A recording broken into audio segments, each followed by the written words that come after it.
अस्सलाम वालेकुम व्यूअर्स, मैं हूं शाकिर सोलंकी। व्यूअर्स, 21 अप्रैल को मैंने जो प्रोग्राम किया था उसमें मैंने बता दिया था कि हुकूमत चीनी चोरी स्कैंडल जो है इसकी तहकीकात करने वाले कमीशन को मज़ीद 2 से 3 हफ्ते देने जा रही है। तो हुकूमत ने टाइम दे दिया है, इस कमीशन को मज़ीद टाइम दे दिया है। मैंने बताया था कि 25 अप्रैल को ये रिपोर्ट नहीं आ रही मेरी इतलात के मुताबिक, और वाकई 25 अप्रैल गुजर गई लेकिन ये रिपोर्ट नहीं आई। 2 से 3 हफ्ते दिए गए हैं, कुछ लोग 2 हफ्ते बता रहे हैं, कुछ 3, लेकिन मैंने पीटीआई के बीट रिपोर्टर से जब मालूम किया तो वो 2 हफ्ते बता रहे हैं।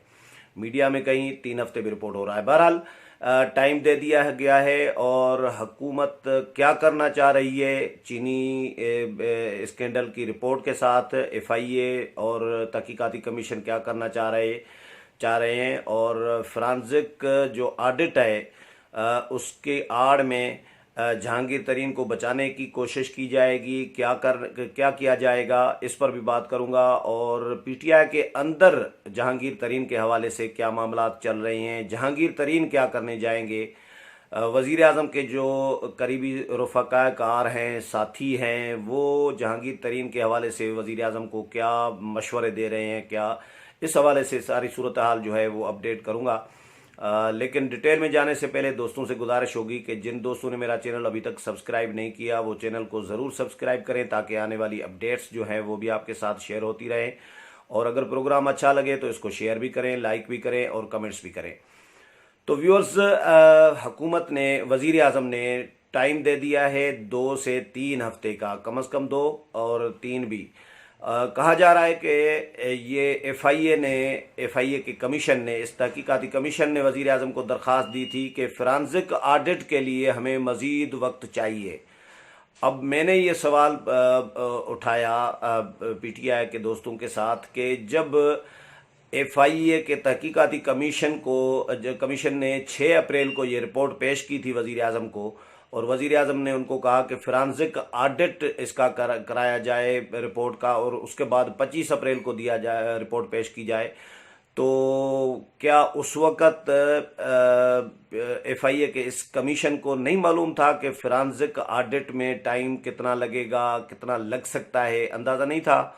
और अब उन्होंने दरख्वास्त दी वज़ीर आज़म को कि मज़ीद हमें मोहलत दी जाए।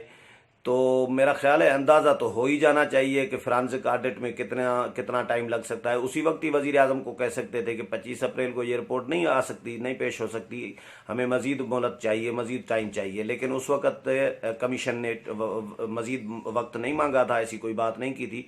उसके बाद अब जब 25 अप्रैल आने वाली थी तो कमीशन ने दरख्वास्त दे दी कि हमें मज़ीद वक्त चाहिए। लोगों के ज़हनों में हज़ार सवालात उठ रहे हैं, मीडिया में डिस्कस भी हो रहा है, लोग शुकूक शुबात का इज़हार कर रहे हैं, और ये सवालात उठा रहे हैं कि कहीं ऐसा तो नहीं कि इस रिपोर्ट में टेम्परिंग की जाए, इस रिपोर्ट को तब्दील किया जाए, इसमें जहांगीर तरीन को बचाने के लिए कोई गुंजाइश रखी जाए। ये भी पॉसिबिलिटीज़ हैं, जहांगीर तरीन और खुसरो बख्तियार को बचाने के लिए इसमें कुछ ऐसा कोई सुकुम रखा जाए ताकि वो बच जाएं।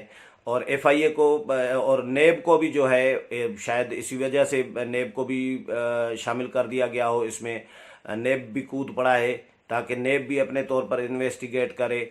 तो ये बहुत सारे सवालात हैं अपनी जगह पर। और एफआईए के जो कमीशन है एफआईए का, उसके जो एक मेंबर हैं उस पर इल्ज़ाम लगा दिया गया है कि ये चीनी शुगर मिल्स मालकान का मुखबिर है, और उनको ये खबरें देता रहा कमीशन के इन्वेस्टिगेशन से मुतल्लिक कि कमीशन क्या कर रहा है, क्या नहीं कर रहा। तो ये इस तरह के पता नहीं किस तरह के मामला चला, एक नए यानी दरवाजे खोले जा रहे हैं, नया पिंडोरा बॉक्स जो है इसमें रिपोर्ट के हवाले से खोले जा रहे हैं। तो अभी फ़िलहाल टाइम दे दिया है, बहरहाल 2 से 3 हफ्ते। उसके लिए कोई डेट अनाउंस अभी तक नहीं हुई। जिस तरह 25 अप्रैल की डेट अनाउंस की थी वज़ीर आज़म ने, इस तरह कोई डेट अनाउंस नहीं की गई कि मई की फ़लाँ तारीख को ये रिपोर्ट पेश की जाएगी। बस 2 से 3 हफ्ते कहा गया है। अब देखेंगे ये रिपोर्ट कब आती है। हमने तो शुरू में ही ये इन तहफ़्फ़ुज़ात का इजहार कर दिया था अपने प्रोग्रामों में कि कोई गड़बड़ लग रही है, दाल में कुछ काला है। बहुत सारे दोस्तों ने कहा कि दाल में काला नहीं है, पूरी दाल ही काली है। तो हो सकता है पूरी दाल ही काली हो। अब देखें कि कब तक ये फोरेंसिक जो ऑडिट है वो होता है और जहांगीर तरीन के खिलाफ क्या रिपोर्ट आती है, क्या इसमें सिफारिशात दी जाती है। लेकिन हुकूमत के अंदर जो है जहांगीर तरीन के हवाले से दो आरा पाई जाती हैं। कुछ लोग जो हैं कहा जा रहा है कि स्पीकर असद कैसर, परवेज़ खट्टक, आज़म सवाती और इस तरह के, या मुराद सईद वगैरह, इस तरह के जो लोग हैं, फैसल जावेद भी इनमें शामिल हैं, उनकी राय वज़ीर आज़म को ये है कि जहांगीर तरीन के ख़िलाफ़ पार्टी लेवल पर कोई फैसला या एक्शन न लिया जाए, पार्टी से उनको न निकाला जाए, इस नहज तक नहीं जाना चाहिए, मामलात को नहीं लेके जाना चाहिए। ये लोग तो इस हक में नहीं हैं कि पीटीआई के अंदर कोई बड़े पैमाने पर इख्तलाफात हों क़यादत के दरमियान। और जहांगीर तरीन, इनका ख्याल है कि जहांगीर तरीन ने बहुत सपोर्ट किया है पार्टी को और पार्टी को जितवाने में भी वगैरह वगैरह। तो इनको, जहांगीर तरीन को इस तरह खुदे लाइन नहीं लगाना चाहिए, साइड नहीं करना चाहिए, पार्टी से नहीं निकालना चाहिए। लेकिन कुछ लोग ऐसे हैं पीटीआई के अंदर जिनमें शहबाज गिल का भी नाम लिया जा रहा है और बहुत सारे और लोग भी हैं। उनके लिए कहा जा रहा है कि उनकी ख्वाहिश तो ये है कि जहांगीर तरीन के ख़िलाफ़ सख्त कार्रवाई होनी चाहिए, क्योंकि वज़ीर आज़म इमरान ख़ान करप्ट लोगों को माफ़ न करने के बार बार मुसलसल ऐलानात करते रहे हैं कि मैं किसी को नहीं छोड़ूंगा, किसी करप्ट को नहीं छोड़ूंगा।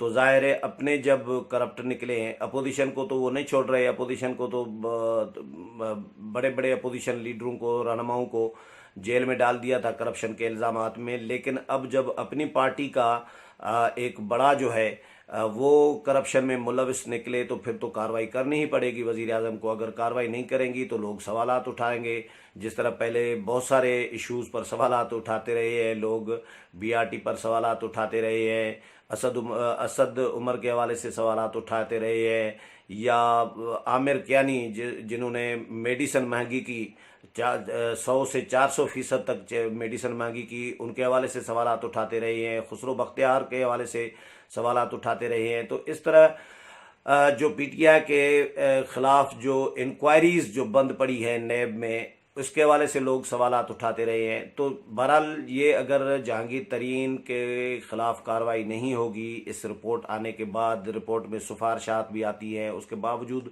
कार्रवाई नहीं होगी तो लोग सवालात उठाएंगे। तो पीटीआई के अंदर भी इख्तलाफात चल रहे हैं इस मामले पर कि जहांगीर तरीन के ख़िलाफ़ कार्रवाई होनी चाहिए, नहीं होनी चाहिए, इनको पार्टी से निकालना चाहिए, नहीं निकालना चाहिए। दूसरी तरफ जहांगीर तरीन, उनकी जो हैसियत है पार्टी में, वो भी मैं आपके साथ शेयर करूं। मैं कल परसों जहांगीर तरीन का एक इंटरव्यू का क्लिप सुन रहा था। उसमें जहांगीर तरीन कहानी पूरी बता रहे हैं कि पीटीआई किस तरह जीती है। उन्होंने कहा कि 2013 का इलेक्शन, मुख्तसर में उनका जो खुलासा है इंटरव्यू का वो शेयर कर रहा हूँ आपके साथ, कि 2013 में इलेक्शन हम हार गए, हमने ढोल बजाए, सर पीटा, शोर शराबा किया कि धांधली हुई है, धांधली हुई है। मैंने खान साहब को कहा कि खान साहब, हम जो हारे हैं तो उनकी कुछ और भी ये वजूहात हैं, यानी हमारे कैंडिडेट्स जो हैं वो कमज़ोर थे पंजाब में ख़ास तौर पर। तो मैंने खान साहब को कहा कि कैंडिडेट्स जो हैं वो हमें चेंज करने चाहिए, हमें ऐसे कैंडिडेट्स देने चाहिए जो पावरफुल हों, जो इलेक्टेबल्स हों, या सियासी घरानों से ताल्लुक़ हों, सियासी फैमिली से हों, मजबूत कैंडिडेट देने चाहिए, तब हम जीतेंगे। तो जहांगीर तरीन के बकौल, उनकी बातों से ये लगा कि पार्टी के अंदर, उनका ये कहना है कि पार्टी के अंदर लोग ज़्यादा मुखालिफ मेरे इसलिए हैं क्योंकि मैंने खान साहब को ये मशवरा दिया कि टिकटों की तकसीम के हवाले से 2018 के इलेक्शन में मशवरे दिए, इस वजह से वो मुखालिफ है। तो जहांगीर तरीन की बातों में से ये मुझे लगा कि बहुत सारे लोगों को टिकट जो है 2018 में जहांगीर तरीन की सिफारिश पर दिया गया था। अब आप अंदाज़ा कर सकते हैं इसमें से कि अगर जहांगीर तरीन की सिफारिश पर जिन जिन लोगों को टिकट मिला है सूबाई असम्बली का या कौमी असम्बली का और वो जीते हैं, तो फिर आप अंदाज़ा कर सकते हैं कि जहांगीर तरीन की लॉबी जो है पार्टी के अंदर, पीटीआई के अंदर, वो भी मजबूत होगी। और मैंने एक प्रोग्राम में पिछले 2-3 दिन पहले प्रोग्राम जो किया था उसमें कुछ 4-5-6 लोगों के नाम दिए थे, एमएनएस के और एमपीएस के, कि ये जहांगीर तरीन के हक में बोल भी पड़े हैं। कुछ लोग बोल भी रहे हैं, कुछ लोग अभी तो फिलहाल तो नहीं बोल रहे। कुछ लोग ऐसे होंगे जो हुकूमत में होने की वजह से नहीं बोलेंगे लेकिन दिली तौर पर जहांगीर तरीन के साथ होंगे। कुछ लोग सामने आते हैं, कुछ नहीं आते, कुछ पसे पर्दा मुखालफत कर रहे होते हैं, कुछ स्क्रीन पर आकर मुखालफत कर रहे होते हैं। ये तो चलता रहेगा, लेकिन जहांगीर तरीन अकेले यकीनन नहीं होंगे, क्योंकि मेरा ये अपना असेसमेंट है, अपना एक तजिया है कि जहांगीर तरीन ने अगर टिकटें दिलवाई हैं कुछ लोगों को, जिन जिनको दिलवाई होंगी, वो सारे न सही उनमें से 50% तो जहांगीर तरीन के साथ यकीनन होंगे ही। तो जहांगीर तरीन हुकूमत के गले में हड्डी बन गया है। अब ये कैसे हुकूमत निगलती है, कैसे इसको बाहर फेंकती है, क्या करती है, ये आने वाले दिनों में चीज़ें क्लियर होंगी। लेकिन उससे पहले सबसे बड़ा सवाल ये होगा कि एफआईए के टीम कमीशन ने जिसने वक्त मांगा है 2 से 3 हफ्तों का, तो ये 2 से 3 हफ्ते जो हैं ये बहुत इम्पॉर्टेंट हैं कि इसमें रिपोर्ट आएगी भी या मज़ीद मोहलत दी जाएगी या कोई नए इश्यूज़ उठाए जाएंगे, या रिपोर्ट अगर आती है तो इसमें जहांगीर तरीन को बचाने की कोशिश की जाती है, क्या क्या किया जाएगा, ये आने वाले दिनों में सब सामने आ जाएगा।